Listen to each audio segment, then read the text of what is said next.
Hello, everyone. Welcome to another wonderful, maybe kinda interesting installment of Two Matts, One Steve. My name's Matt. Over there in Memphis is Matt, Yep. and and our Riveting. cup, Steve. Yes. It's a hard job, but someone's got to do it. So we are here playing Prominence Poker on PlayStation. This is kind of the format of this show. We just jump on and play some online poker, and then we chat, generally about a movie that we've seen, a TV show that we've seen, something of that nature, and then try to come up with hopefully an interesting conversation or topic surrounding said movie or TV show. Tonight, I made these guys good friends of mine. I made them watch the new Netflix Texas Chainsaw Massacre movie, the ninth film in the TCM franchise. We'll talk a God. little. Yeah, we'll How talk did a little. they get to 9? Yeah, exactly right. They just reboot it every 5 to 10 years and tell the same story over again. Pretty It's like much. Spider-Man. Okay. Pretty much. So we're going to talk about, this movie. We're going to, oh gosh, why not? I'm up right now. Why not? We'll play a little poker here. We're going to talk a little bit about the TCM movie, and we're going to then talk about, some interesting topics that came up in the chat room regarding why we may or may not love this movie.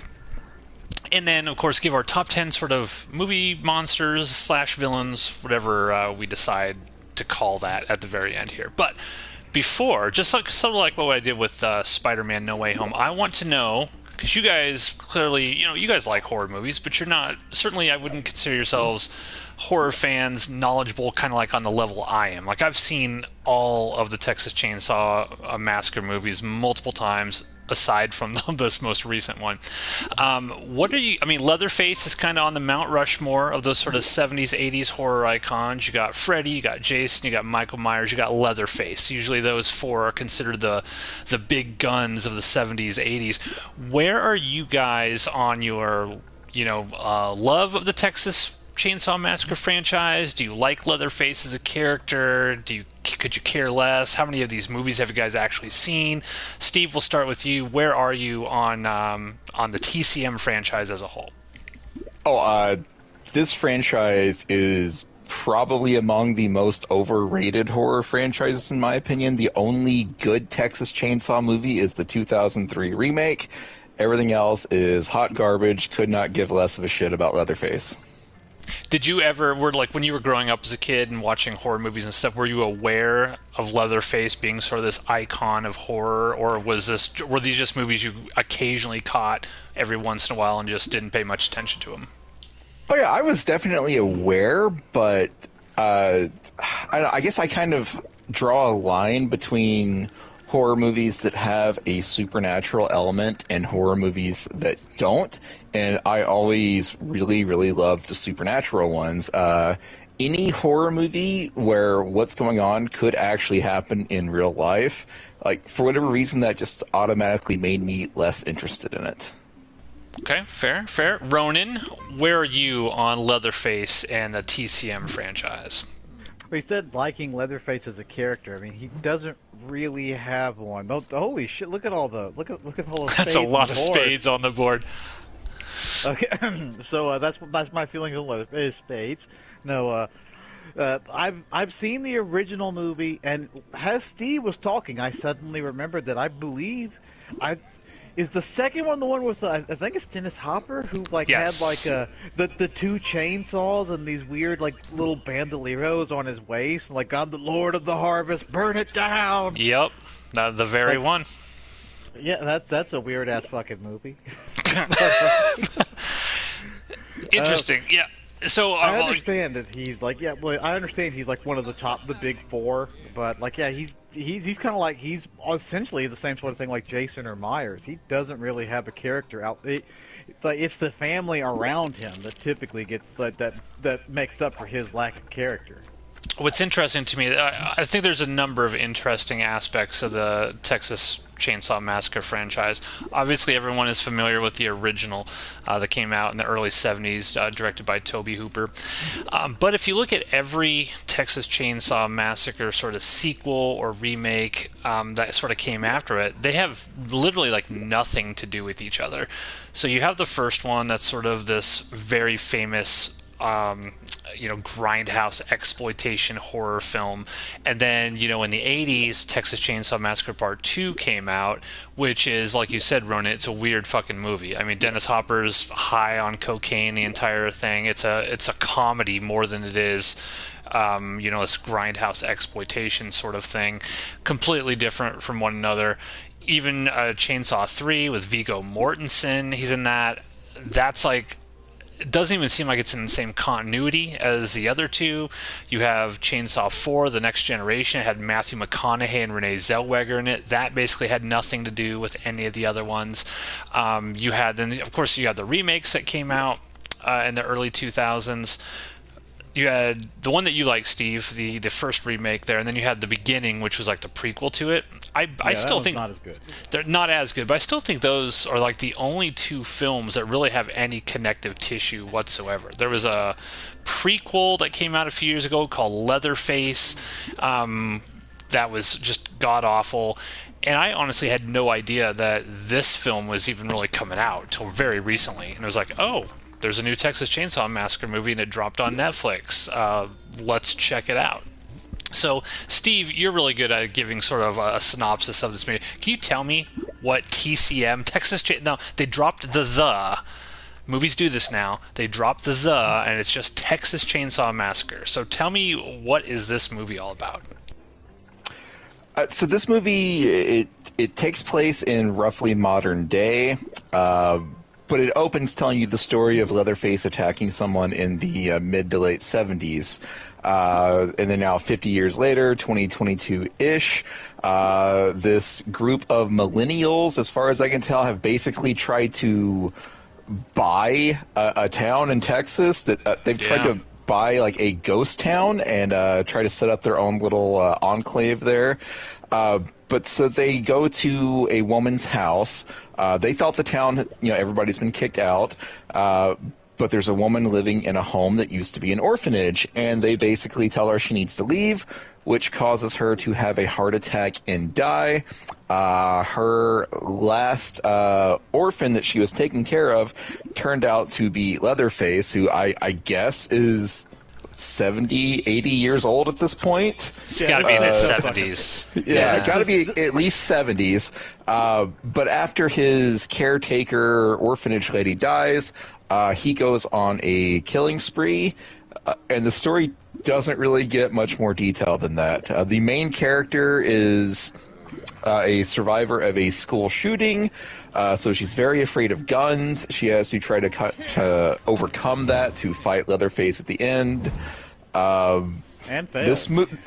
This movie is just like every character in it is the stereotype of what each side of the political aisle hates. It's very weird how they set this up. Yeah, one thing I'll add to it for anybody who is a TCM fan of the franchise, what this film does is sort of what Halloween 2018 did, where it brings back Sally, who is the original survivor, and they established that she became like a U.S. Marshal, I think they said, and she was been looking for 40 years to try to find Leatherface, and she could never find him, and she comes back to sort of take down Leatherface, and so that's kind of like a subplot. Is this meant to be in continuity with the very? I don't remember enough about the first Texas Chainsaw to answer this question here. Was this meant to be in continuity with the very first movie? Yes. So basically, yeah. So this does the same thing that Halloween 2018 did, where they ignore all of the sequels, and it's like a quote unquote direct sequel to the original film. So yes. That is what it was intended. Although I did see an interview with the director or the producer, Fede Alvarez, who was the guy who did the Evil Dead remake in 2013. I think he produced this, and he was basically saying, well, all of the sequels could have occurred, in here, but I think a lot of It's people probably are mad. better that it didn't. Well, I think a lot of fans are mad because like, well, wait a minute, because there's this trend in movies now, and I don't really know how I feel about it, where when you get these franchises that go really, really deep, 8, 9 movies, you're going to have a bunch of them that are just garbage bullshit, and the trend now is like, just ignore them. Pretend that all those other sequels didn't exist, and they're not canon. Terminator. Exactly. And we just branch off into this sort of the original timeline, and everything else, I guess, is just kind of fluff garbage. I mean, real quick before we start talking about it, how do you guys feel about that? Because it feels like it's happening in like every franchise now.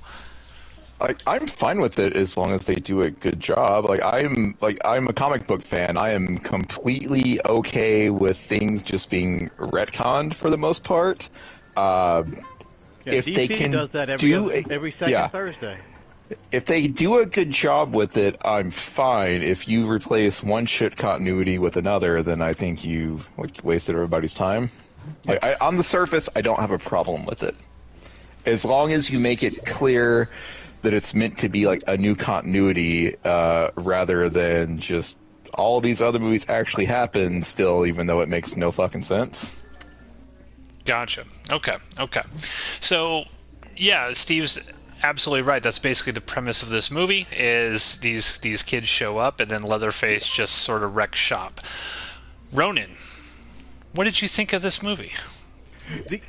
As I was watching this, I put in the Discord chat like I'm 6 minutes 20 seconds in, and I hate this already, because it's as weird as this sounds. This movie gave me strong vibes for a Max. I believe this is Max Brooks' most recent book, called Devolution, and it's a story about a fake Sasquatch attack in a small town that's been affected by a volcanic explosion.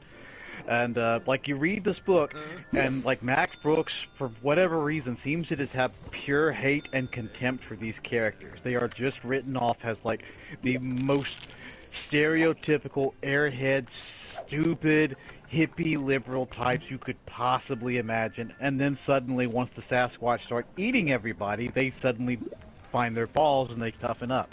And that kind of reminded me of this movie, where it's like the writer and director, they clearly hate these kind of people because they don't have any character, so I'm just resorting to mentally giving them like different names. Like Pat is in this movie for some reason from Saturday Night Live because she's got the fluffy hair, and her and like her and the black guy are supposedly like cooks on YouTube or something like that, I gather. Yeah, it was weird. They didn't make it clear it was exactly what they did.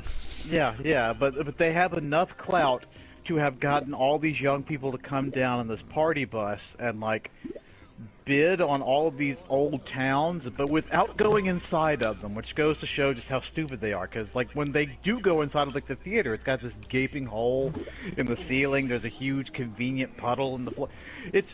And like Steve mentioned this too, it's like they don't have any love for like, the Texas redneck either. Although, mind you, like he does actually turn out to be a pretty, he's a prick, but once the shit hits the fan, he's like, don't worry, I'm going to try and help you guys out. We're all in this together.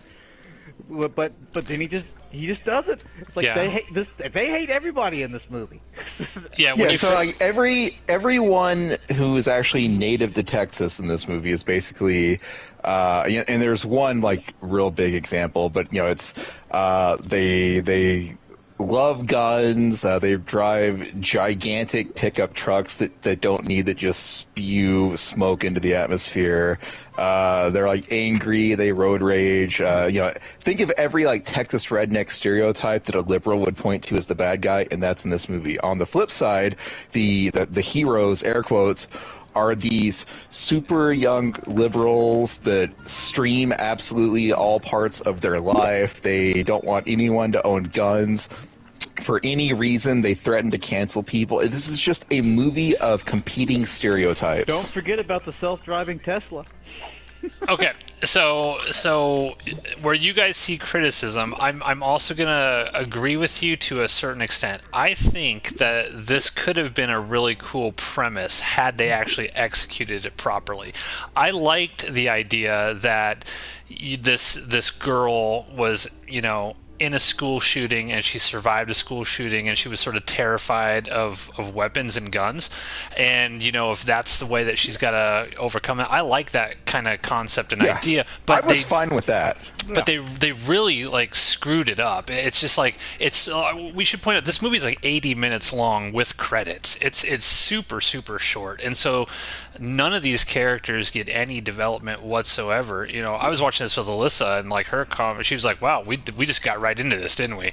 There was people die probably within the first 10 minutes of this movie. I would guess the first person gets attacked, and you have no time to sort of develop any of these characters or. To your point, Ronin, at that gas station sequence at the very beginning, these kids come off as total assholes to this guy. He just drives up and he's just trying to, fill up gas in his truck, and they're just condescending. They're assholes to him, and you're just like, I don't like these people.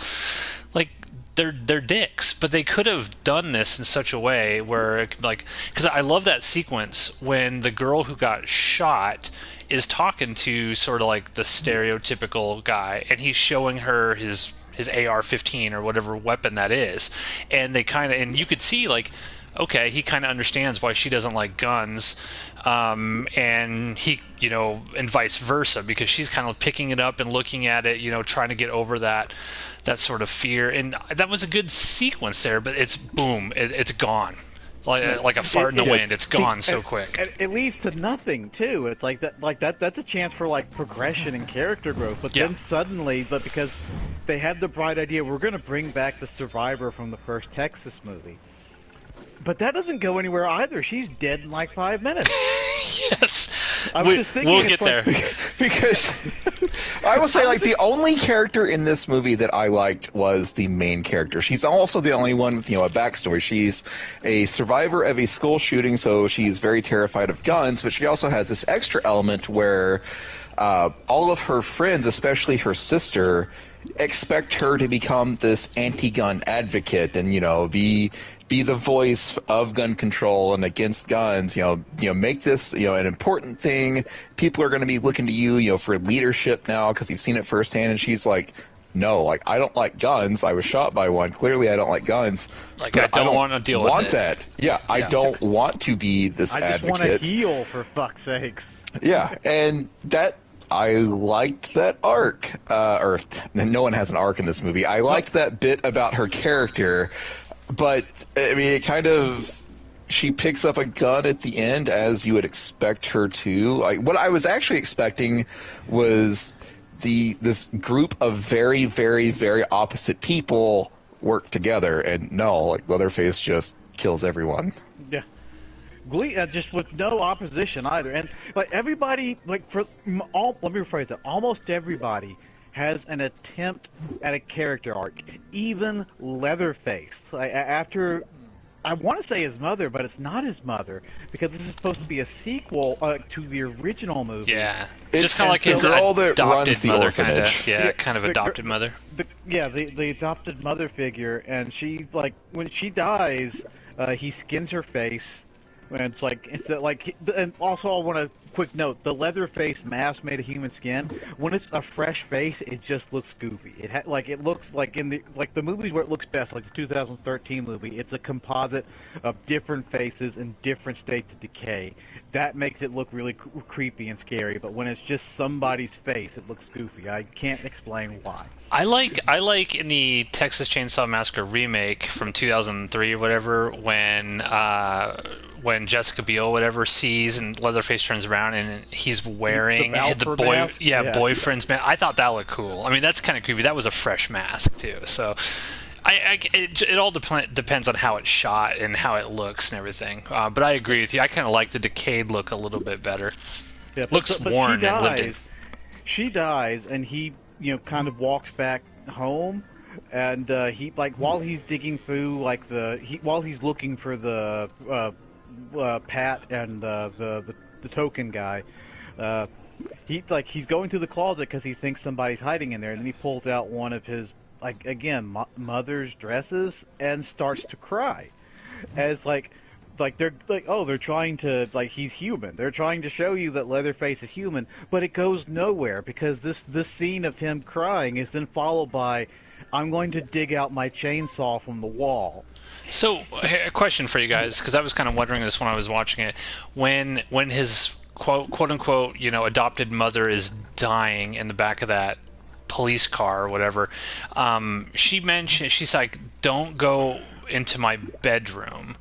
Does that mean like he knew that she had put that chainsaw behind the wall, or like why? Like, what was the reason why she wouldn't want him to go into her bedroom? That's why I was. I assumed that she, I assumed that she was kind of the only voice of reason for Leatherface, and that she made him put that, seal the chainsaw on the wall, and she was basically telling him, don't become Leatherface again. Okay, because that wasn't clear to me. I was like, what was in that wall? Like, it seems weird that, because he knew exactly where it was.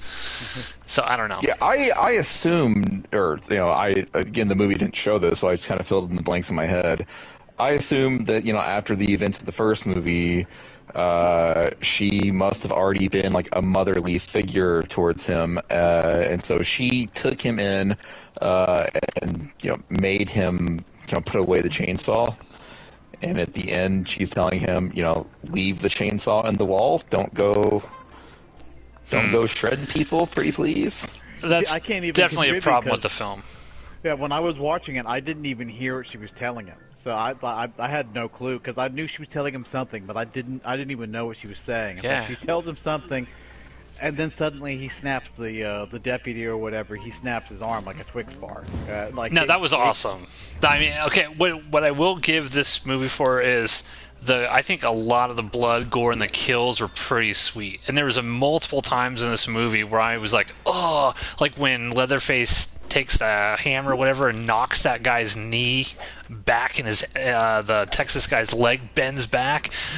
There was multiple times in this movie I was like, yeah, it actually made me wince. And so I thought the violence was pretty, like, hardcore in this. That's what this movie was made for. This was made for that guy who's wearing the Slayer T-shirt, who's got like the Freddy Krueger and the Texas Cannibal Holocaust shirt walking on. Yeah. Yeah, I'm not sure how Frank would have enjoyed this, because he was that guy with the Cannibal Holocaust T-shirt. but he literally owned that shirt.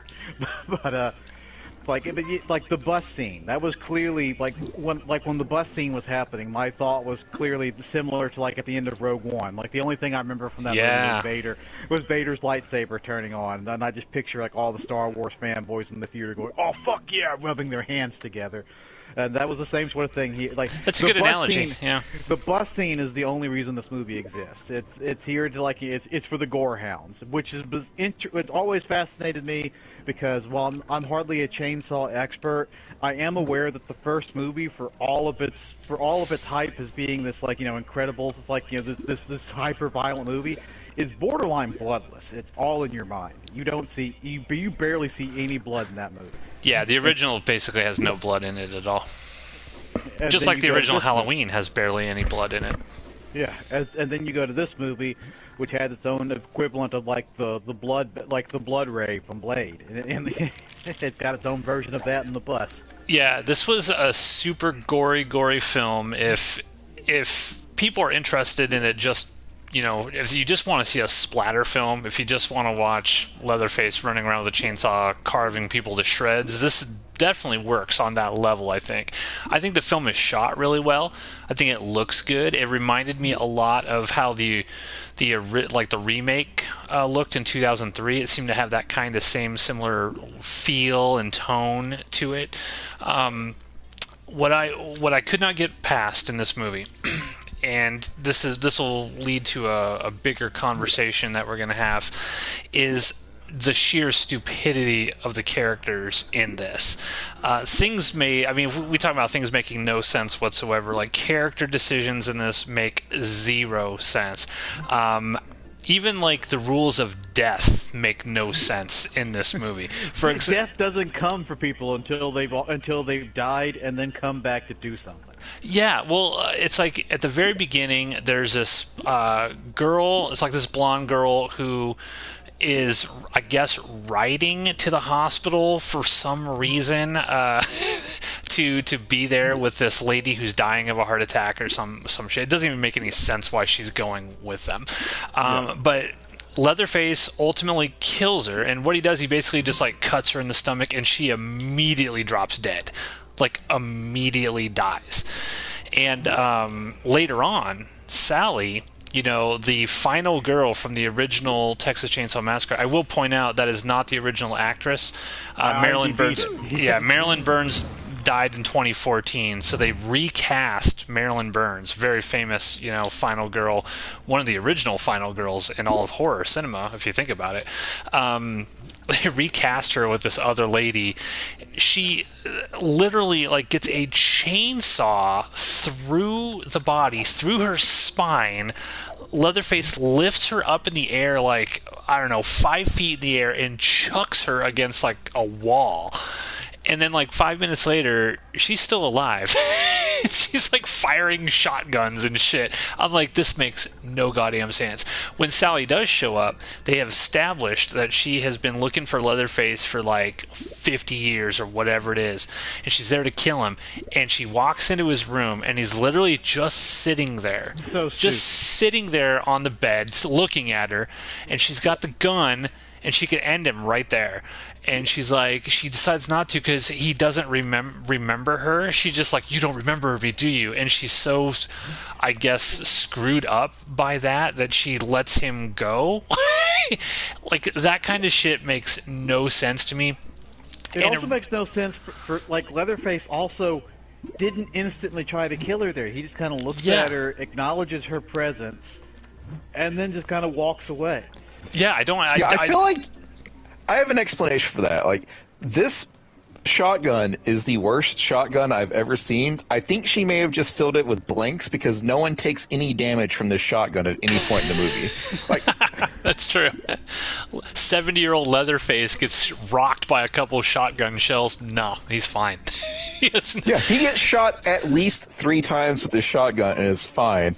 Speaking of stupid, fake deaths, they shoot Leatherface twice with a shotgun, and then the main girl's sister has the chainsaw, and she uppercuts him with the chainsaw. Basically, maybe Leatherface's chin would have been cut. And the girls are like, nah, we cut his chin. That's his weak point. He's dead. And they just leave. It's awful. There's just so many stupid decisions in this entire thing. And that leads me to, I think we're all in agreement. We all thought this movie sucked, right? Yeah. I don't know, Steve, did you like this movie at all?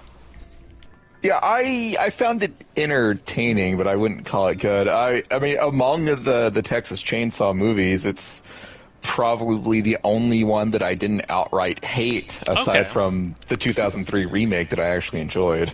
It gets to an interesting point here. There is more character development. We're kind of bitching about the lack of character development in this new TCM movie. There's no character development in the original Texas Chainsaw Massacre at all. It's just basically it exists and it's popular primarily based on atmosphere and the feeling people got when they watch it. There's no character development for Sally in that original thing. She's the final girl because she's the last one to survive. The only character people really remember is Sally because she's screaming at the end, that very iconic final shot, and they remember Franklin, who's one of the most annoying characters ever in the history of horror cinema, but nobody remembers anybody else in that movie. And so what I find kind of interesting is we look at TCM now, this new remake, we're like, man, there's no character development for any of these people. But you could argue there's no character development really in any of the Texas Chainsaw Massacre movies. The TCM movies are not really about character arcs or anything. It's about watching Leatherface and his family kill people. And so what I kind of want to ask here is, are we looking at, if we say this movie's garbage because, there's no character development and blah, blah, blah, blah, blah, are we actually, judging these kind of films incorrectly? Is the fact that a character does something stupid in this film and we call it a detriment, does it really matter? Because these films are kind of operating on a different level. They're operating just on, hey, you want to watch Leatherface carve up a bunch of kids? That's what we're going to give you for 80 minutes. We're not going to make it long. We're not going to, waste your time. We're just going to give you what you want, and boom, we delivered. Ronin, I think. Oh, good. Oh, sorry. No, I think our criticisms are valid, but I also think that we are not the target audience for this, and so ultimately our opinions don't matter. If fans of the original Texas Chainsaw Massacre watch this and they say it sucks because XYZ, I would defer to them. But we have no love for the series as it is, so we're going in here expecting crap, and that's what we got. How about you, Ronan? I would go into this because I didn't know this movie existed until yesterday when you told me. It's like, hey, if any of you guys watched this new Texas Chainsaw, we can talk about that for the show. And I was like, there's a new one? That was the first. I hadn't heard anything about this movie until you mentioned it. I knew, but the thing is like, yeah, we can say that this, we went into this with different expectations. My expectations are I have seen a good Texas Chainsaw movie. It was that remake, that 2000, the Platinum Dooms remake. Yep, with Jessica Biel. Yeah, so you can do the Leatherface Texas Chainsaw story in a way that pleases everybody. That does have the gritty the griminess, the chainsaw, the metal door, while still there might not have been necessarily plot character growth or anything, but those characters in that remake were all pretty static characters. They didn't have to grow for that story. They start at one place and they just go on a flat plane. Not every character has to grow necessarily, but they were characters. They each had they didn't have an arc, but they had a character to them. Where unlike this movie, where it's they're just sacks of meat to be chopped up. And if that's your thing, it's then yeah, this movie's gonna tick all those boxes for you, and you're gonna sit there and watch it, and this is awesome. But I know you can get better from the text from this series because again, I've seen it. Yeah, I agree with you. I think that a lot of times we sort of look at these films, and we might be a little overcritical of them. I think. When I was much younger, and I think Steve, oh shit, hold on, this guy's going all in with 39K. This will happen, folks, in the middle. This guy's pushing all in with 39,000 chips. Hold on. Steve's thinking, and I don't have to. Absolutely not. I'm folding absolutely right there. Not. Yeah, absolutely not. He can take it. But yeah, I think we look at some of these films, when I was much younger, I used to look at things with a very critical eye and say, hey, it didn't have X, Y, and Z, therefore this is a bad movie. I feel like as I've gotten older, I just sort of look at these things in terms of, well, is it just something that I find interesting? And what do I want and what do I need from a movie? And particularly a horror movie, let's say. One of the questions I wanted to ask you guys is how much, every movie, you've got to suspend disbelief for something, right? Sometimes it's a little, sometimes it's a lot. If you watched Jurassic Park, excellent movie, but you got to suspend your disbelief. We're not going to be nobody's going to be making T-Rexes that are going to run around and eat people, but you still run with it and you're fine with it because it's what the movie's sort of all about, right? But if you look at a horror film, especially a slasher film, right? How much suspension of disbelief can you take personally before it's just okay, this is so stupid, I can't enjoy this because the characters are just doing the dumbest shit possible. So for example, in my case in TCM, they could have written this movie, it could have still been 80 minutes, but they could have changed just a little bit of the dialogue, just a little bit of the interactions of how these people were, that would make me feel bad for them if they're dying. Or they could make just a few different decisions where I'm not taken out of the movie completely because I'm just these people are just dumb fucks. Where is your sort of line when it comes to suspension of disbelief in horror films, for example? Ronin. Ronin, okay. I was about to say, who are you asking? I'm not even really sure if I'm equipped to answer that question because I'm not just the super slasher hound kind of, well, not slasher, this is slasher film, gore hound kind of guy. The best answer I can give you is more on a broad basis. I'll answer your slasher film question by not answering it and talking about Ninja Turtles. The 2014, Fair. I think it was, Ninja Turtle movie, the Michael Bay one, even though he didn't direct it, but everyone calls it the Michael Bay one, Sure. so we all know what we're talking about. That movie I didn't like because even though it's a Ninja Turtle movie and it is kind of stupid, it's also at the same token taking itself pretty seriously. So I take the movie as seriously as the movie is taking itself. That movie was trying to go for like a more, gritty kind of feel, like the original, like the 1990 movie. That was very real and very Which is a grounded. great movie, by the way. It holds up. It really I does. love that. I cried every time when Raphael gets his ass beat. I'm like, he's gonna die. But so that movie didn't work for me for a number of reasons, but more or less is because it's trying to take itself seriously, and yet it's doing all the stupid shit. We're in the sequel to it, Out of Shadows. That is a Ninja Turtle movie through and through. It's campy, it's stupid, it's dumb, it's not taking itself seriously. It's telling you it's not taking itself seriously. It's winking at you. Hey, come on, guys, come on. So I'm willing to accept that, and that's why I like that movie a fuckload more than I like the first one. It's also like, the Christopher Nolan Batman movies. It's like the first two take themselves really fucking seriously, and then suddenly in the third movie, Batman's broken back is being fixed with a rock. What's his broken back with a rock? It takes you out of the movie completely. Yeah, because I agree. So that's the best answer I can kind of give you. Is I take the movie as seriously as it's taking itself. So like that Texas Chainsaw movie, like the Platinum Dunes one, that one took itself pretty seriously. Like that, and because of that, I take it seriously and I get invested in it. And also, it has R. Lee Ermey, and that's a good way to go to make get you hooked into a movie. Is to have R. Lee Ermey as a corrupt, evil sheriff. That's always going to. get you So would you say that this TCM took itself seriously or did not take itself seriously?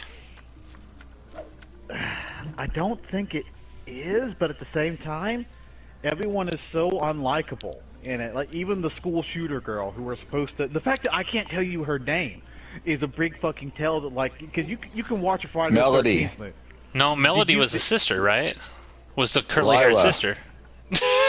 Are you IMDb'ing this, or are you making this shit up? No, I just remember someone being called Mel and someone being called Lila, and Mel was short for Melody. Yeah, Steve is the only one here that kinda, I mean, I wouldn't go so far as to say you liked it, but you're like, hey, it was okay, entertaining sort of experience. Yeah, I didn't hate it. I did, but the fact that I can't give you a name for any of these characters. Like, I put it in the Dante. Discord. I put it in the Discord.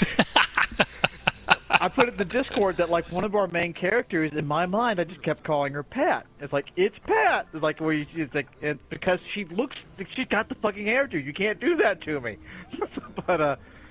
So, like, it's not taking itself seriously, but all the characters are just so. There is no likable character. Whereas you take, like, a contemporary to it, like one of the Friday the 13th movies from, like, the 80s. Those are all also equally dumb.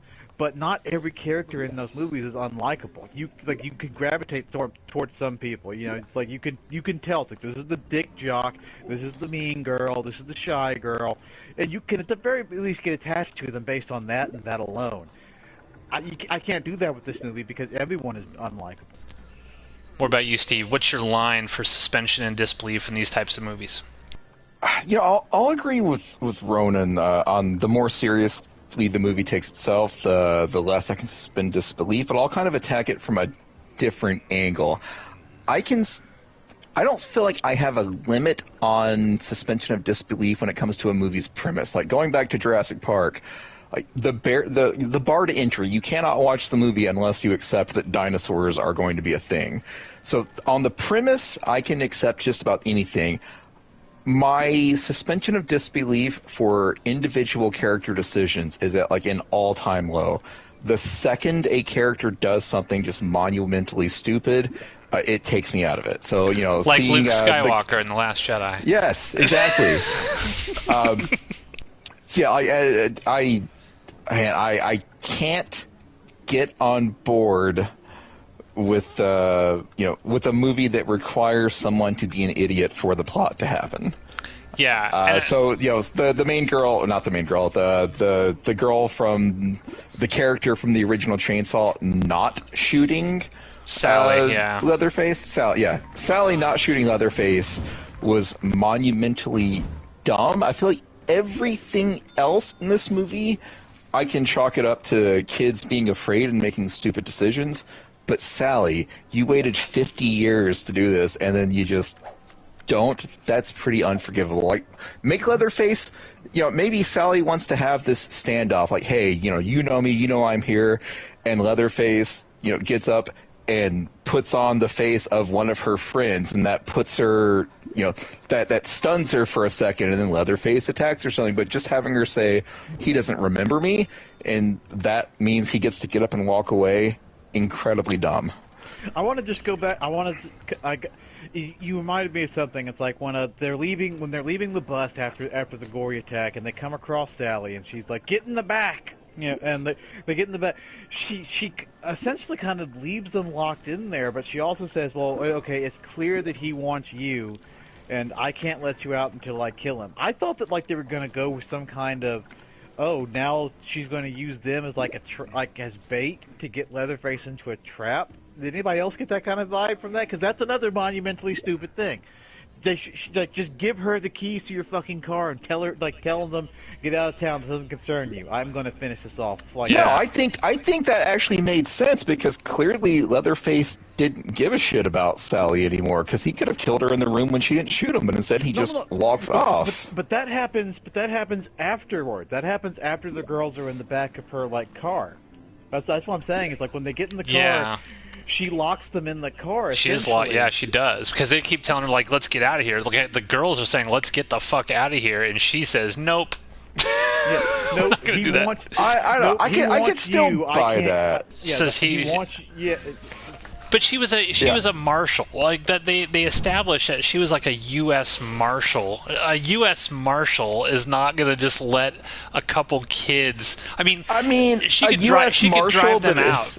She could drive them out of town. A U.S. marshal that has had a hate boner for a killer for 50 years. I'm discovering that I don't have as big aside from not shooting Leatherface, I don't have nearly the amount of problems with Sally's characters as you guys do. Oh, I have a huge problem with it, because they establish her as, if they had not made her a U.S. Marshal for 50 years, she could have easily driven those kids out of town to 5 miles away and driven right back into town and did whatever she wanted to do with Leatherface, and they're out. And so give Leatherface the chance to escape by taking a 10-mile round trip. Giving Leatherface time to go. Leatherface is not gonna go.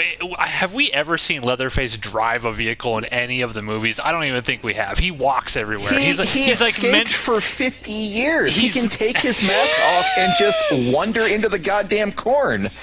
He did it before. That's the premise of this movie. No, I 100% disagree with this. I 100% disagree with this. I don't mean to cut you guys off, but are you guys aware that this movie had a stinger? No. Yes, I watched the stinger. Yes. Yeah, because when they were leaving that theater, and I kind of paused the movie because this movie feels like it's about over. Please God, tell me it's over. I paused and 10 minutes left. Eat my asshole, movie. What the fuck is happening here? It's there's no way this movie has 10 minutes worth of credits. So I keep watching. And Leatherface yanks Pat out of the car and holds Pat's head over, like anyone with a fucking working brain knew was going to happen. So I pause it, and it still has 9 minutes worth of credits. And I was like, this is not a Marvel movie. It doesn't have that unless they're stretching these credits out forever. So I scroll through, and then I find more movie footage. So I stop and I play it, and the stinger for this is Leatherface just limping out of town to a house. Yeah, it's to his house. From the movies, it's the Sawyer family house. He's just walking. Different. I thought it was a 2-story house. Oh, I'm pretty sure it's the Sawyer family house. I assume that's what it was meant to be. It'd be weird if he was just walking to a random house.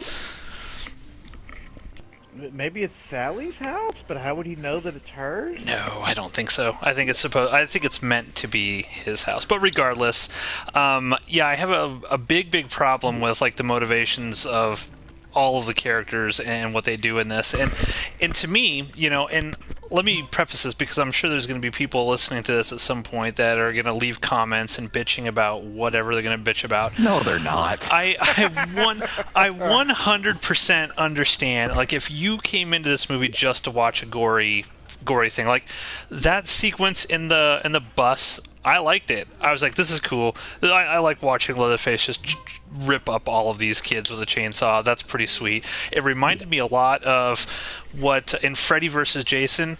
Do you remember when Jason shows up at that rave and you got like rave? Yeah, you get like 10 seconds of Jason doing something. He kills like 3 people and you're like, wow, I would have liked to have seen an extended version of that. This feels like that. It's like, it's like a 2-minute sequence of just carnage and whatnot to me. That's cool. I mean, there was cool moments in this. I love the way it was filmed, but to me, where I'm at in my life right now, I can't watch a movie, and if the characters do things that are so stupid that doesn't even make logical sense to me as to why that would happen, it takes me out of the movie completely. It's called poor screenwriting. And when I'm constantly being taken out of the movie, I can't enjoy the movie at all. And that's ultimately why I did not like this. Also, I'm not a huge fan of gore and stuff like that in horror movies, so this was just kind of like, all right. But ultimately, yeah, Texas Chainsaw Massacre, I mean, I don't know how I would rate it. If I was going to rate it like on a letter scale, I'd probably give it like, I don't know, C- is probably what I would give it. Do you guys have a rating? Do you guys want to give this a rating at all? I mean, it's probably, like C-ish. And you guys are way more harsh in this movie than I did. The only character that I thought was just outright stupid was Sally. Everyone else, I thought, I didn't think they were necessarily dumb so much as the writing made everyone ultra hateable, and so there was no one to invest in, and that is probably what took me out of the movie more than anything. I thought the movie was perfectly average, maybe a little below average. Didn't hate it, but never going to watch it again. Okay. Ronin, what would you give it on a letter scale? That'll be our new thing, a letter scale. But we're doing like O through U. O through U. So I'm going to give this movie a U negative on that scale. It's no, I would give it like if it was like a genuine letter scale, I would give this movie like a D minus. I don't think I would quite go to an F because if you're a gore hound, and I'm not knocking you if you're a gore hound. Frank loved gory movies. He was a gore hound. Like that was his whole defense for Suspiria was like, how it makes death beautiful and all that, and it just always went right over my fucking head. I'm not knocking you if you're a gore hound and you like this movie. Yeah, he is. He hates you. He thinks you're stupid. Yeah, you're an idiot. You're an idiot if you're going to tell me this movie was like actually written pretty well and that what characters do actually make sense. Then you're stupid as fuck. Yeah. But just liking the movie because it gave you like the cool chainsaw kills, that's fine. I can wrap my brain around that. Yeah. But sort of I like... would give this. Oh, go ahead. Sorry. Yeah, I would give this like a D minus, if only because like there's no likable character to grab hold of. I understand it's kind of becoming more of a modern, that's more common with more modern horror movies. Is people forget that you need a character that you can like, and just making everyone instantly unlikable. I root for the killer, and that's not what I'm supposed to do. But it's also just like the shitty writing in the movie. There are so many things that you think are going to lead to stuff that are just abandoned entirely. Like, they make a big deal out of the deed. Like, the woman has the deed for the orphanage. Oh, I sorted that out with the bank already. Like, that kind of thing. And then they find the deed, and it means nothing.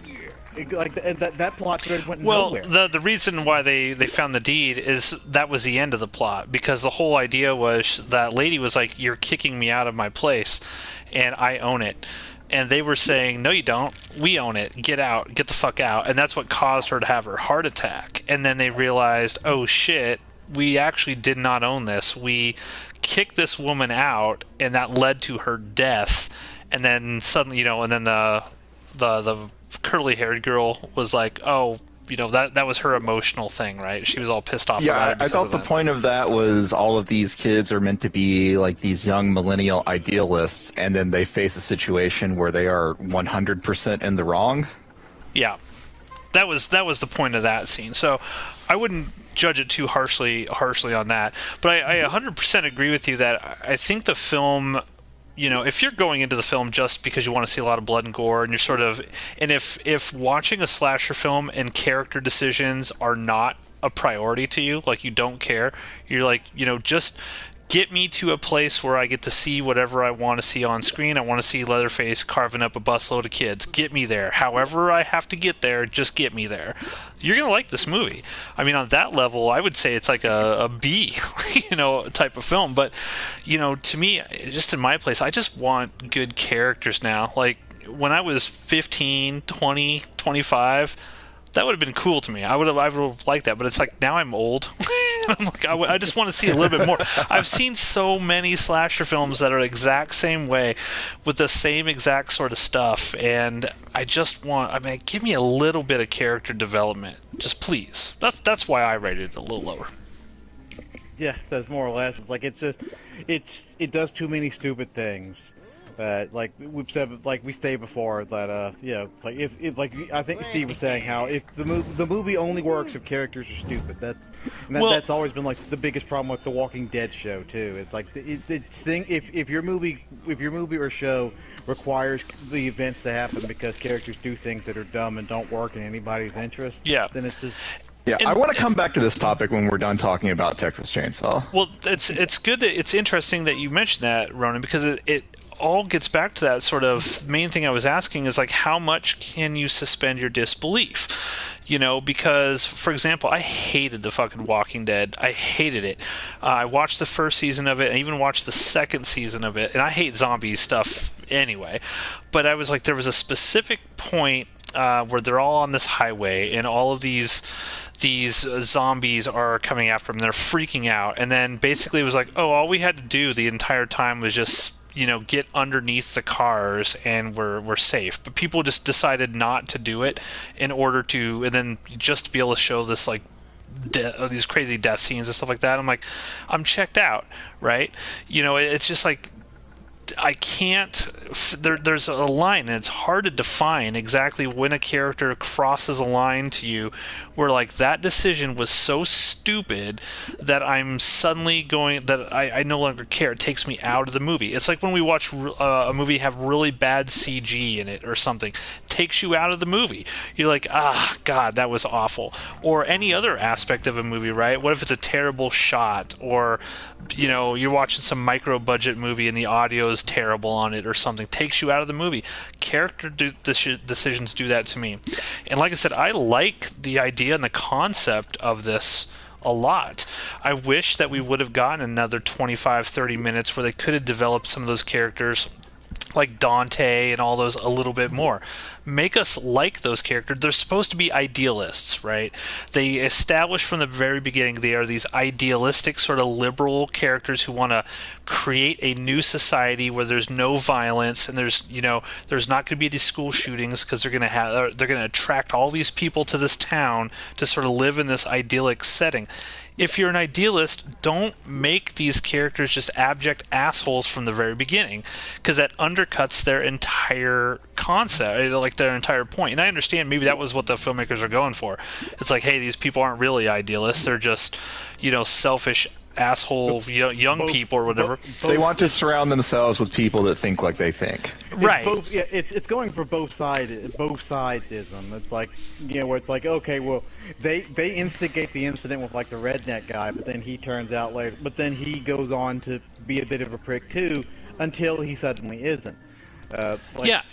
But I think that and I understand if that's what the filmmakers are going for. Okay, I don't think they effectively pulled that off, but I think it would have been a much smarter choice for them to really put all of these idealistic kids and push it towards that real full idealistic, so almost like a hyper exaggerated idealism, where they are forced to have to confront, violence, right? And they needed to beat Leatherface with their liberalism.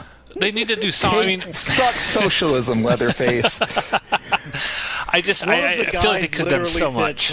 One of the guys literally said, "Try something and you're canceled." Yeah, that's such bad. I mean, it's just so on the nose, right? It's just so on the nose, and it's kind of like cringy. It's very cringy. That was one of the several times I said, "Oh fuck you, movie."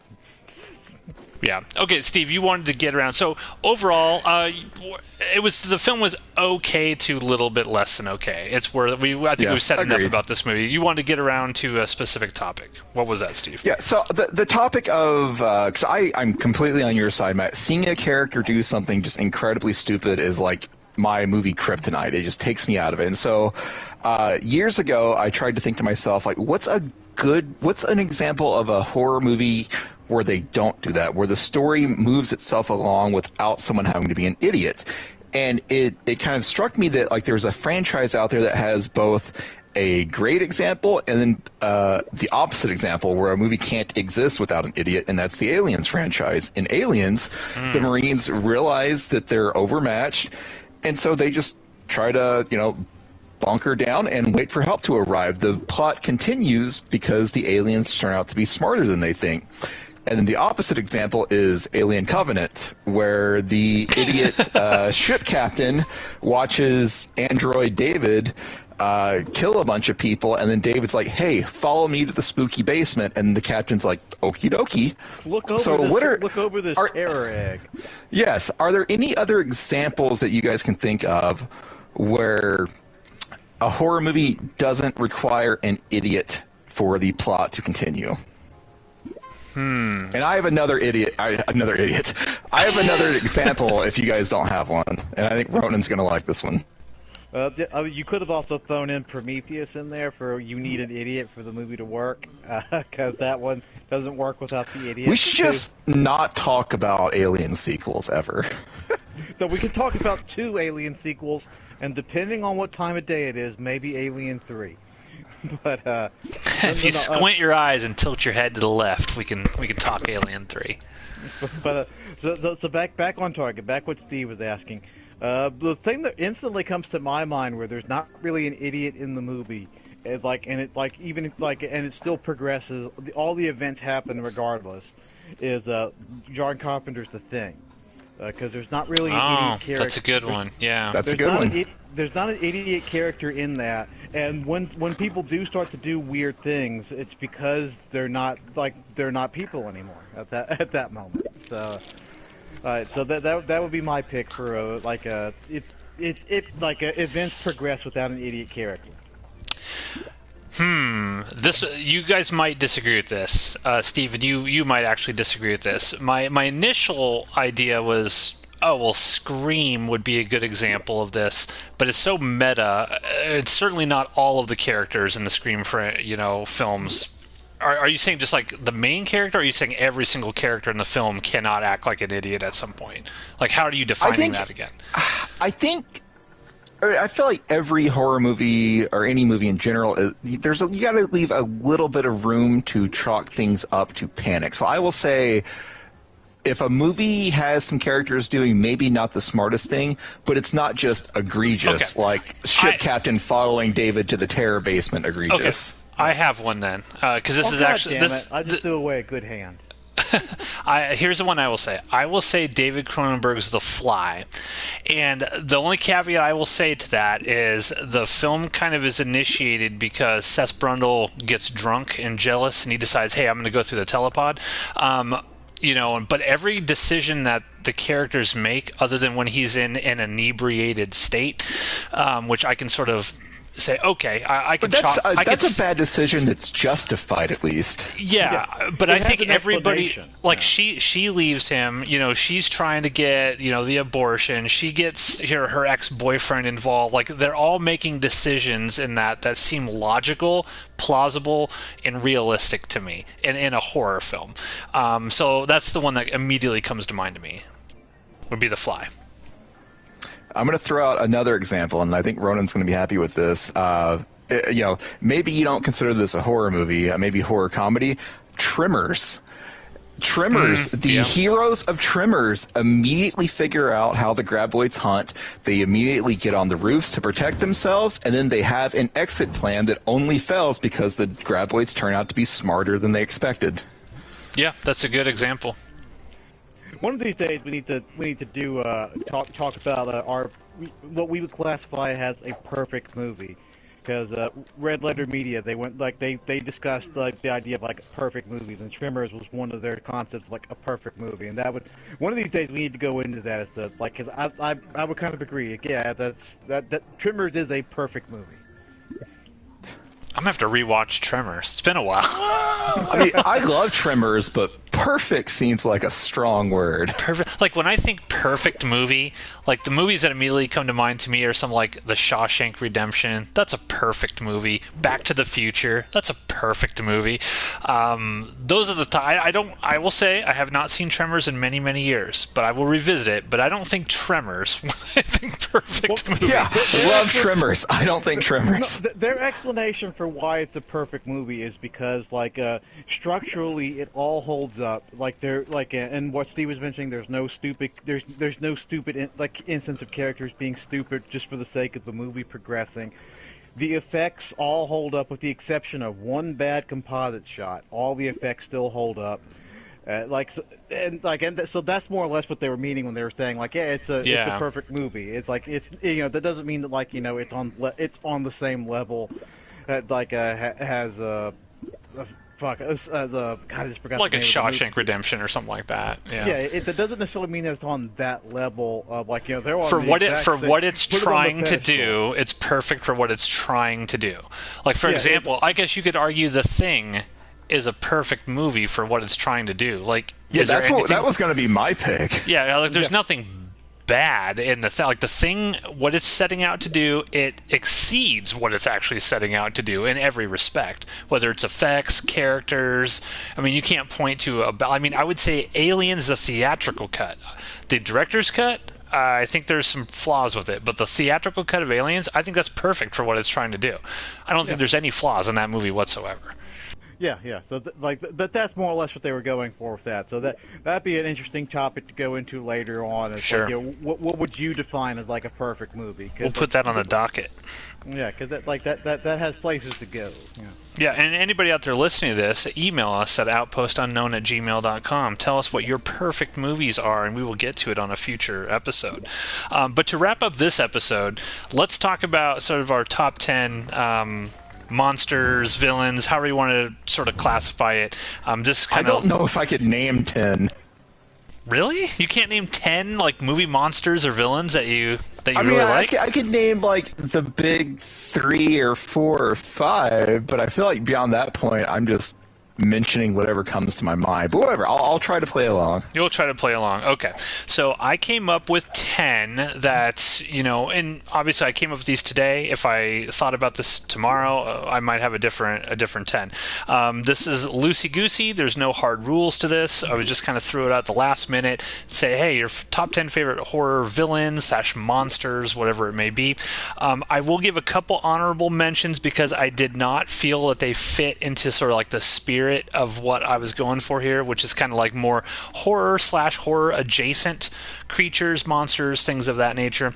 The Gorn from Star Trek, the Arena episode, I fucking love the Gorn. I would put the Gorn as one of my favorite television / movie monsters.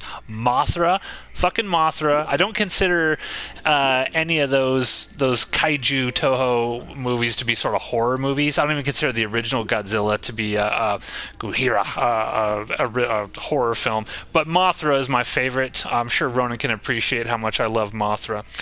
And then the T-800. I didn't put any of the Terminator stuff in there. I don't consider Terminator quote-unquote horror or horror adjacent, even though they have crossed over in comic books and things of that nature. To me, that's just a separate sort of like sci-fi category. So Gorn, Mothra, and the T-800, those are my honorable mentions. Ronan, do you have any honorable mentions of things that you wanted to throw out? Nope. Okay. I did not mean to put you on the spot there. Well, I'll throw it to you, Ronan. Who's your number 10? Your number 10 of your favorite horror monsters or villains? I have to deflate this a little bit too. I'm kind of like Steve. I couldn't think up of 10 of them. So, oh my gosh! I have a like I could do like a top 3 and then 10 shittiest or overrated. Man, okay. You can do. I have a list. Okay. But it's in a different spirit, and it's a 5 list. But okay, so once you go through yours, I'll explain the setup for mine. But, sounds good. Okay, so hold on, I wrote them down here. Let me make sure I got this. Okay, so my number 10, kind of an interesting one. This is sort of like a more personal one to me, is the Fluke Man from the X-Files episode, The Host. I don't know if you guys ever saw that episode, but I have great memories of watching that as a kid and just absolutely love it. I love the design of the Fluke Man sort of monster. He's got that weird, like, circular sucker mouth. Don't ask me why. I'm really into it. But the Fluke Man would be my number 10. My number 9, horror adjacent / horror, is Jester from Puppet Master. Steve knows how much I love Jester. Jester does practically nothing in any of the movies, but I absolutely love Jester for sure. My number 8 is the Djinn from Wishmaster, played by Andrew Divoff. I absolutely love Andrew Divoff in those first 2 movies. The subsequent Wishmaster movies had a different actor in it. They are not nearly as good, but those first 2 movies, I love the Djinn in that. Number 7 is Freddy Krueger. Loved Freddy Krueger as a kid. I went as Freddy Krueger for Halloween. My mom got me the glove. I had pretty much any merchandise, Freddy Krueger merchandise I possibly could get my hands on.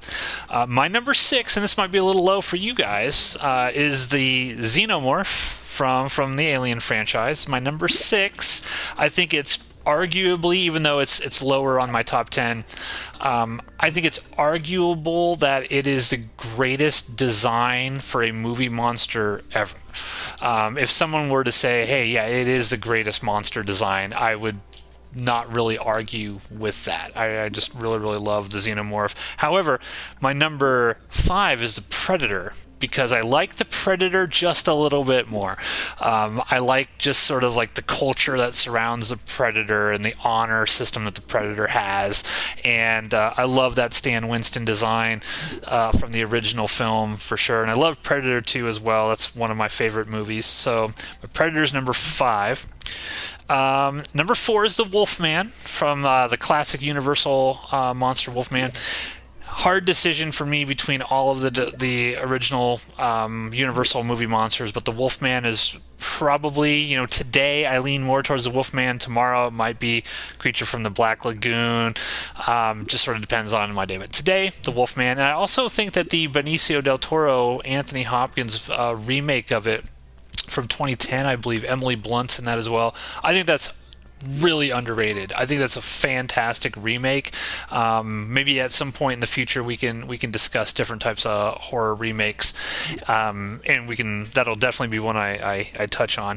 Number 3 is Medusa from Clash of the Titans. Ray Harryhausen. I love a ton of different Ray Harryhausen monsters.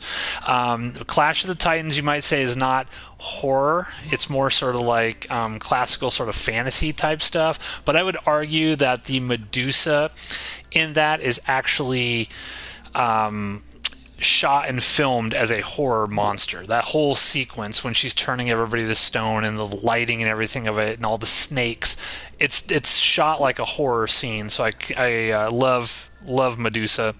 My number 2. I just want to interrupt real quick. Sure. With a kind of a random. You mentioned like Clash of the Titans. That did. I haven't watched those movies in probably like 25 years or so. Oh. They came on TV a lot. Like I remember watching them on TBS.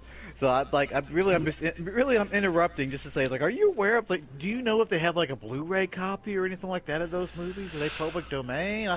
They're not public domain. I'm pretty sure there's a Blu-ray out of it. I don't own it, but I'm pretty sure I've seen that there is like a special edition Blu-ray of the original Clash of the Titans. Now there were also remakes that were done in the mid 2000s, I think. Yeah, it's got the dude from Avatar. Sam Worthington, he's in there.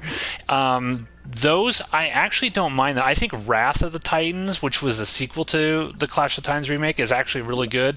Those are solid films. Maybe that's an episode we could do in the future. The sort of Clash of the Titans franchise or something. But holy crap, who's in this? I'm not. Are you in this, Steve? Nope. Fuck it. I got a pair of 7s. Doing it. We're going to see what happens here. This is a bad mistake, ladies and gentlemen. Good luck, but this sounds awful. Yeah, this is the bad. Oh, he had pocket aces. On you, brother. He had pocket aces. Ouch. Ouch. Yeah, I lost that. I lost that hand. I lost big on that hand. Oh, three of a kind. He had three of a kind. Shit. Okay. That's like Hulk Hogan went all in, baby. Leg drop on you. Continue with your list. Continuing. So yeah, my number 3 was Medusa. My number 2 is what I just mentioned this film a little bit earlier. It's Brundlefly from David Cronenberg's The Fly. I argue till I'm blue in the face. People laugh at me. I think David Cronenberg's The Fly is the greatest tragic love story in cinematic history. I think it is perfect. I absolutely love the effects. I think it won an Academy Award for the special effects on that. The makeup is incredible. The acting is incredible. Just the different phases of that monster. It's like you're getting multiple monsters, and they're all awesome throughout the course of the entire film.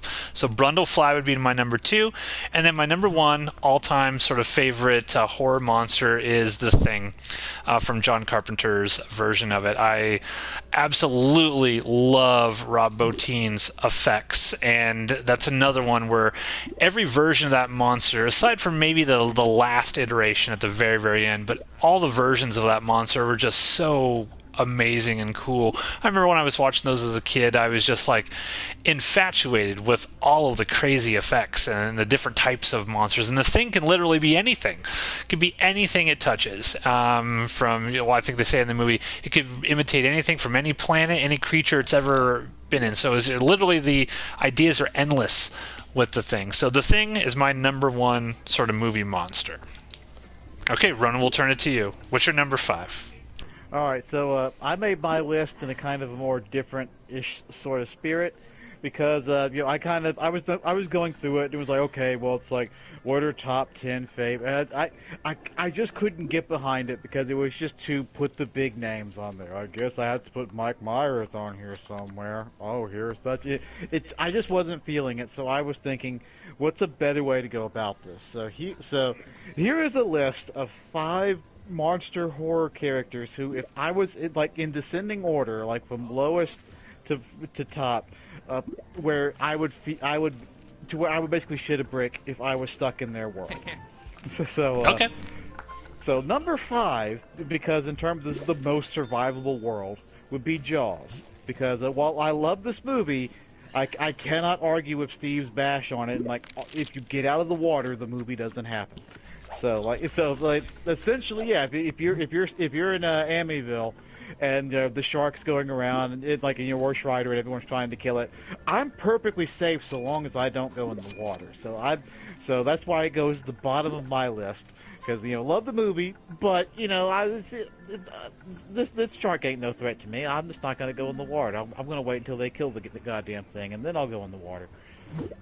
So number 4 would be the Friday the 13th series. Why the fuck did you just go all in, Matt?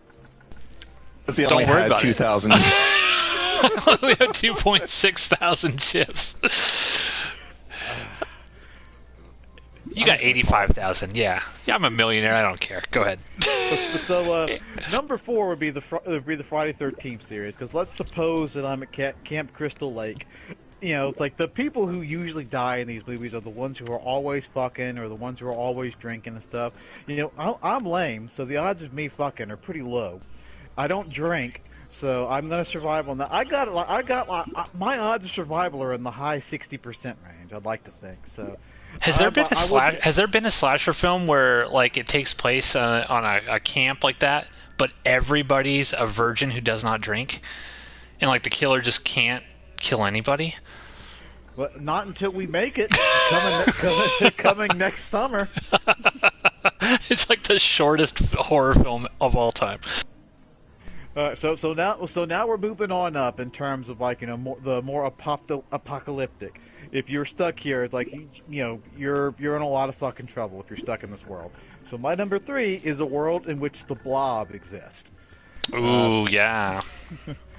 Because at the very least, I'm also assuming that I have knowledge of the monster and I'm able to, I can go into the world with this knowledge.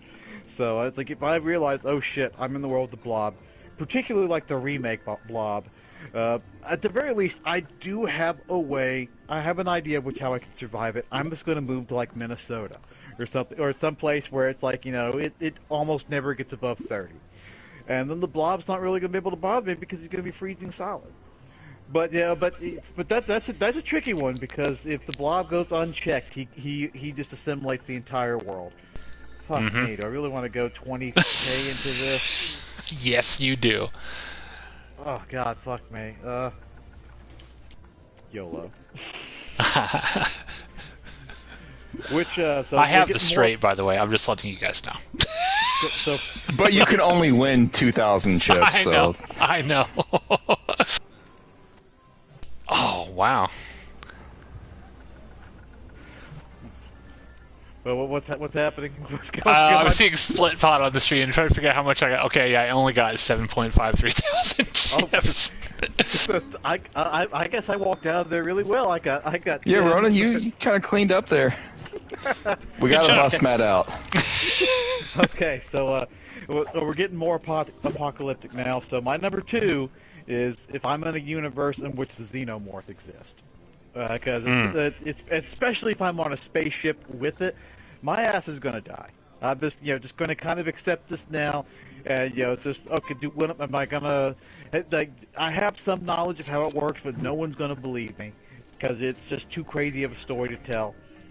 So I'm banking on I'm gonna die. So my number 1 for world of which I would least like to exist in. Might actually come as a bit of a shocker, but would be in a world in which Freddy Krueger exists, because everybody's got to sleep at some point. And if by my own rules, if I go into this world knowing the rules and knowing the way things work, just the fact that I know he exists means that he can come for me. And like, everybody's got to sleep at some point. So it's only a matter of time. So that was the list I comprised. That's a good list. I like that list. I like the Blob being on that list. I hadn't thought of the Blob. All right, Steve, what do you got? There's no way I can put together a full list because this will change randomly. But Ronan stole my number 1. The Blob has always been one of my favorite horror movies of all time, so I'll throw the Blob on there. We've already mentioned The Thing. He's on there. Pazuzu. Can I put Pazuzu on there? Yeah, you can put Pazuzu on there. Pazuzu's on there. I'll say Krueger because any character that basically has the power of imagination is big on any list that I have. That's why I always like the Green Lanterns from DC Comics. And for a 5th, I don't know if this will pop into my head tomorrow, but as of right now, William Birkin from Resident Evil 2. I always loved his monster designs toward the end of the game. I know Matt recently played through the remake, so he's familiar. Yep. Oh, you just played through the remake? We got to talk about this. I did. I just played through the remake. Finished it yesterday. Finished the Claire storyline yesterday, I believe. What would you like to know about it? How did you feel the first time X was going to give it to you? Oh, it scared the shit out of me because he busted through a door. Like, I just opened the door and it was like, boom, he was like right there. Because I was in the main hall or whatever, and I was just trying to get out, and then he just appeared behind a door. It scared the shit out of me. I really liked Resident Evil 2. I had played it once way back, in the 90s when it came out. A friend of mine had a PlayStation. I never owned a PlayStation, but every once in a while I'd just borrow his, and he'd have like Metal Gear Solid or something he'd let me play. And so I never really played a ton of Resident Evil on the PlayStation, so it was all kind of new to me. The remake was kind of new to me. And I really, really liked it, man. There was a lot of times Alyssa loves watching me play Resident Evil games because I get actually scared. Like, I jump and I scream and all kinds of stuff when something happens. And I had just finished playing Resident Evil Village, which I really, really liked. And then she had picked up this game for us, I don't know, a number of years back, and we just never opened it. And I was like, well, let's just go right into Resident Evil 2. I might as well. And really, really dug it. I really, really liked it. I thought that the end fight was cool. I love the fact that it was, you couldn't just run and gun your way through the whole thing. Like, you actually had to plan out, like, what am I holding? There's multiple times I was like, I have to run back to a fucking chest because I got to drop all this shit into it because I need to have open slots. That kind of stuff. So I really, really liked it. I'm trying to decide whether or not it's worth it to go through another playthrough with like Leon. If you go, it's absolutely worth it, but you got to go through the Leon B scenario because every character has 2 different paths. So that was my question. So when I completed Claire, it said it unlocked second run with Claire, but with Leon, it just said, "Do you want to play Leon?" And I started Leon's, but we stopped it because it was exactly the same as Claire's at the beginning. You run into the same characters, you're doing the same exact thing. So I wasn't sure exactly. Can I select B or how does that work? See, I thought, and it's been a couple years since I played it, but I thought playing the first Claire version would unlock the second Leon version. It could. I might have just missed it. I'll look into it again. Yeah, so Leon, if you played the first Claire scenario, playing the first Leon scenario isn't going to be a significant difference. Okay. But, so you know the scene where Claire like talks to Leon through the gate, and so you're on the the B scenarios for both characters is you basically enter the police station through a completely different side and work your way through kind of backwards, and it leads to different scenarios and events. And beating a B side, because I saw your comment in the chat that you thought the ending was very abrupt. Yeah. Beating a B scenario does give you an extended ending. Yeah, that's how you get the complete ending for Resident Evil 2 is going through the B scenario. That's really because I remember myself, Steve, and Frank. We were all playing a remake at the same time, and we were all 3 of us were also just like, God damn, I don't remember, like, were Resident Evil games always this fucking hard? Jesus Christ! Because, yeah, you know how many bullets it takes to take a freaking common zombie down? I put like 6-7 shots into its head. It takes about 8 or 9 shots, and and bizarrely enough, if I'm not mistaken, aiming for the head does give you like a percentage chance to get like a critical. Yeah, every once in a while the head will explode or something. But bizarrely enough, zombie damage doesn't matter where you're hitting it at. The head just gives you the critical chance. So you could pop those shots into the body, and it'll still take the 7 to 8 shots. But everyone's going to aim for the Hulk. Everyone's going to aim for the head, though, because we're programmed. We're programmed to do that, and that's also the shot. That's also the shot that you're going to miss the most because these zombies, they'll shuffle to you, and then they will just do like weird shit, man. They'll just jerk their head to the left and you'll miss or something. Yeah. Now, what was crazy about this, coming full circle to our discussion about sort of immersion breaking sort of stuff in games, I'm so programmed that you get a headshot on a zombie and they're dead. I mean, George Romero taught us that in 1968. That's just how it's always been. And Alyssa and I were sitting there, we're playing this game, and I shot the zombie probably like 5 times and it drops over. I'm like, finally, like all of them headshots, and then I start walking by it, and it just bites my ankles. It bites my ankles. So I'm like, what the fuck? And I got to tell you, it was a little bit of immersion breaking because I'm like, well, wait. So clearly in this universe, headshots do not kill the zombies in this, and it was a little jarring at first. That is actually correct. Within Resident Evil canon, at least the way that it was set up before it started to get crazy after Resident Evil 4, the series went really batshit crazy. It is in the canon that these zombies are extremely tough and hard to kill. That's part of the reason why when they started to overtake Raccoon City, the police department got overwhelmed so quickly, because it's in traditional we think zombie Romero kind of things like headshot, a good sniper, a good sharpshooter or sniper team on a roof could eliminate 10,000 of them with enough ammo. So do you want a game then where you could theoretically kill every zombie you come across with 1 bullet if you're a good aim? Because that's the alternative. Yeah. I don't know. I will say I did like it because it added a lot more stress to the game. And anxiety. It was a lot more I just finished Resident Evil Village, and I really like that, but that was like a more action-oriented game. The only part of Resident Evil Village that really freaked me out was that fucking baby. Oh my god, that's like all-time top tier, top 10 moments in a video game for me was that baby. You didn't put the baby on your list. No, that's true. I was thinking movies. And television shows, not video game monsters or anything like that. But yeah, that baby when it came out of the darkness. It's like, ah! Oh my god, I about pissed myself. But I don't know. I don't know if you want to ask me anything specific about the game, but I really like Resident Evil 2 a lot.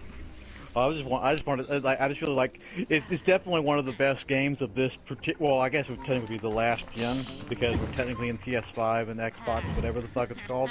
So technically that's last gen. But of that last gen, Resident Evil 2 Remake was absolutely top 10, like all games that from any console that came out in that last gen. This really great. The kind of downside to it though is like the original Resident Evil 2. There was a big difference between the Leon A and the Leon B and the Claire A and the Claire B storyline. In the Resident Evil 2 Remake, probably just because of maintaining assets and stuff, they are, I'd say, about 80% the same, with a very minor. Each character tends to have access to one unique area that the other character doesn't get access to, and they only interact with each other like twice in the whole game, whereas the original game they talk to each other a fair bit. So it's, in that aspect, it's a bit of a letdown, but just the sheer gameplay and just the fact this Resident Evil game doesn't fuck around. You it was scary. Tough. It was legitimately scary because we would always play it with the lights out and everything.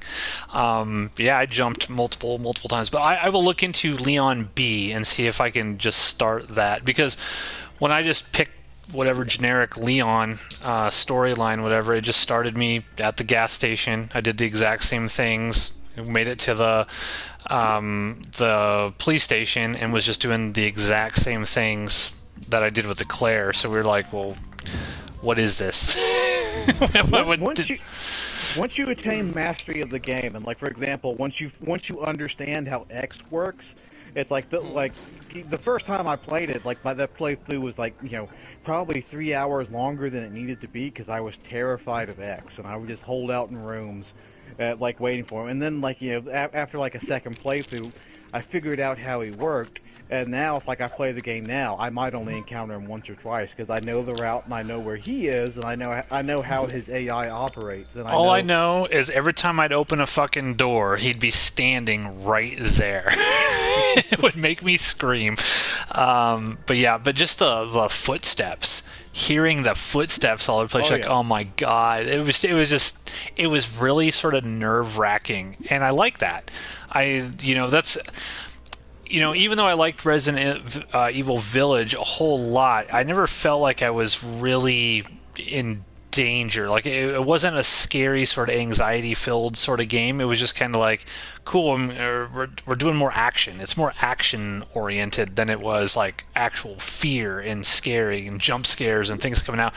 When you walk into I think it was the East Wing, and you have to turn on your flashlight, and it's completely dark, and I'm like, oh my god, because that flashlight does not light up a whole lot.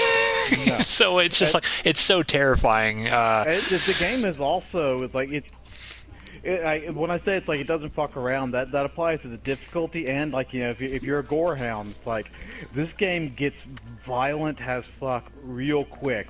There is a different death animation for one zombie taking you down versus 2 and 3 zombies taking you down. Yeah. And it's graphic and violent as fuck when they literally tear you apart and disembowel you.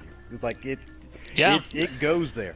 It fucking goes there. And there were multiple times when I shot a zombie down and I thought I was dead, and I would turn around to take out the others, and then it would come up behind me and bite my neck out or something like that. I was like, oh my gosh, it was a really good game. Really, really good game. The only complaint I really had was it was so abrupt, because I played through with Claire and I killed the main, killed, quote unquote, the main monster, and then it's basically Claire tells the little girl, oh, she's basically you stink, take a shower or whatever. She sniffs herself. You literally see the door open and Leon's there, and then my game just went to black, and then it was just voiceover. It was hey Claire, hey Leon, and then end credits. And I was like, what? I was that was really abrupt. Leon B.